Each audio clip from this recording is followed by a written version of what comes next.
We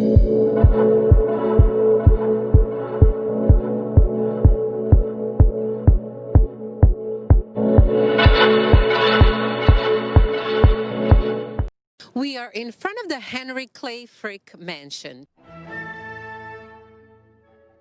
today known as the Frick Collection. New Yorkers' favorite, visitors must see.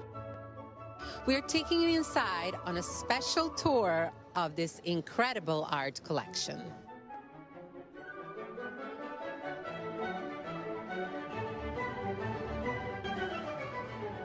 I'm here with Xavier Salomon, the chief curator of the Frick. Thank you for having us. Thank you for coming. Welcome. So we're in the entrance hall. This is where people come into the museum. The Frick Collection is called the Frick Collection because it is the assemblance of works of art that were put together by the great man himself behind us, Henry Clay Frick. And what you will see going around the museum is pretty much his house with most of the objects that he collected over a period of time. So let's start, as visitors do from this room, and we can walk through the collection. Perfect. We're now in the garden court, which is one of the most iconic spaces in the museum. This is this wonderful sort of internal courtyard, the sort of inner sanctum of the museum. And this was actually added in the 1930s to the house that Frick built. So the building is a combination of different buildings that were added in the 1930s and the 1970s. This is one of the very extraordinary objects in the collection. People think of it as a sort of garden decoration almost, but it's a great, great sculpture. It's a very rare survival of French Renaissance, early bronzes from the 15th century. It's signed and dated, and we know actually through research, and research is very important to us at the Frick for the curatorial department, studying our objects tells us so much about them. And this was actually made by a cannon maker. So what we realized through technical analysis is that the whole angel, the sort of column-like sculpture, is actually made as if you were making a cannon in metal. So it's sort of super interesting, and we worked with a museum in France to work on this. So many of our objects have secrets like this, and it's sort of really interesting to discover them. But let's keep looking at some more objects. Perfect. Most New York houses in the early 20th century had rooms for dancing and for music. The house here was built between 1912 and 1914, and Frick didn't want a music room, so he decided instead to have a picture gallery. And this is the great picture gallery based on the models of the country houses and the big aristocratic houses in England. And this is a unique feature in houses in New York at that point, and this is where he kept all his greatest treasures. So all the best paintings, Vermeer and Rembrandt and Velázquez and Turner, they were all in this wonderful, wonderful big room. So this is one of the key places in the collection. It looks incredible. Right. So more than half of the collection here was actually acquired after Frick died. So the museum as an institution has continued to acquire and buy works of art. And one of the great things they acquired after Frick's death is this wonderful portrait by Ingres of the Comtesse d'Aussonville, which was painted in the second half of the 19th century. And it shows this great French aristocrat in this incredible pose and this wonderful outfit. And there she is in a room, coming back from the opera in the evening and just before she goes to bed. So there is this moment of sort of intimacy of her sort of looking out at us. Her shawl is on the armchair, her opera glass is on the mantelpiece, and it's a sort of really wonderful depiction of this moment, this sort of late moment of the day at the end of a long, busy day for this French aristocrat. So the most important painting in the collection probably is the one behind me, the Giovanni Bellini, St. Francis in the Desert. This is one of the greatest masterpieces of Italian Renaissance art in this country, if not in the world. It shows St. Francis receiving the stigmatas, one of the key moments in the life of this sort of medieval saint.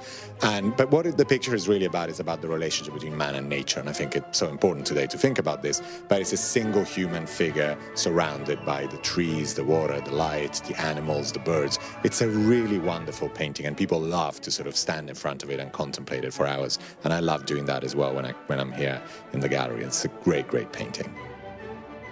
One of the extraordinary things about the museum is that Frick also bought entire rooms. So this is the so-called Fragonard room. The paintings, the canvases, were designed by a French artist from the 18th century, Fragonard, and he depicts the progress of love. So each scene is about a different stage in the sort of courtship and love affair between a man and a woman. And that's sort of such a fun thing to look at. But they're set in the sort of wood paneling, and everything in the room is of the period. So it's sort of like stepping back in time. And these were originally done for the mistress of the King of France. So it's a very, very important commission. And it's a very important cycle of French paintings from that period in this country as a whole. So should we assume that Mr. Frick bought this for his wife? Well, this room was actually used by the wife. It was a living room used by the wife, but I think he pretty much bought it for himself. But it's a sort of very beautiful sort of cycle of painting. So it's, you know, he was very interested in buying those. So Xavier, we are in the South Hall. Tell us a little bit about the objects around us. One of the great things about the Frick is that things are put together from different periods, different geographical places of origin within the house. So you see them all together, and that's what's so much fun about this museum.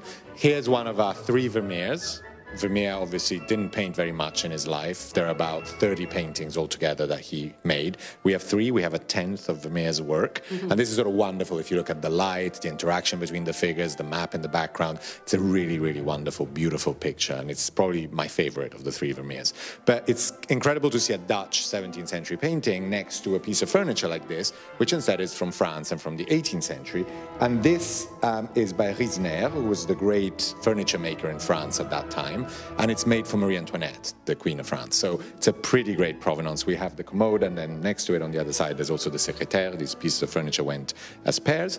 And I just love the juxtaposition of sort of a Dutch painting with a French piece of furniture. There's Italian sculpture in this room, Spanish paintings. It's all sort of put together.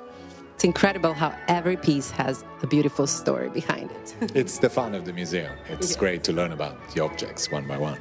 So the Frick collection has an incredible collection of clocks as well. We do, and the one next to me is one of my favorites. This is this great 18th century French clock. It's actually the ultimate gadget. It's a clock, but it's also a barometer, and many of our clocks have this sort of dual function. They sort of do different things. And this is made by Berthoud, who's a great clockmaker at the time in France, but it's also encased in this beautiful sort of wood and gilt bronze case, which has reliefs and sculptures, and at the top you have the chariot of the sun. You have Apollo, the god of the sun, sort of shaping the day, the sort of day into the night. And then at the bottom, you have reliefs with the 4 seasons, the times of day. So it's all about the passing of time and the passing of life in a way. So it's great to have this functional object, but at the same time, it's also a very beautiful object. And then we also get to go upstairs, right? Absolutely. We'll just go up the stairs.